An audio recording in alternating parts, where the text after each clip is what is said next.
کے نام سے جو بڑا مہربان نہایت رحم کرنے والا ہے۔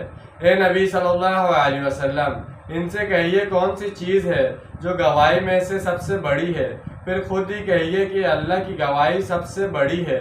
وہ میرے اور تمہارے مابین گواہ ہے، اور میری جانب سے قرآن وحی کیا گیا ہے تاکہ میں تمہیں بھی خبردار کر دوں اس کے ذریعے سے اور اس کو بھی جس تک یہ پہنچ جائے۔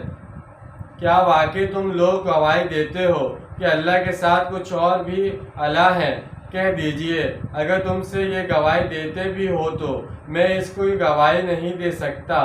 کہہ دیجئے وہ تو بس ایک ہی الہ ہے، اور میں بری ہوں ان تمام چیزوں سے جنہیں تم شریک ٹھہرا رہے ہو۔ یہ گویا اس سورت کے عمود کا عکس ہے۔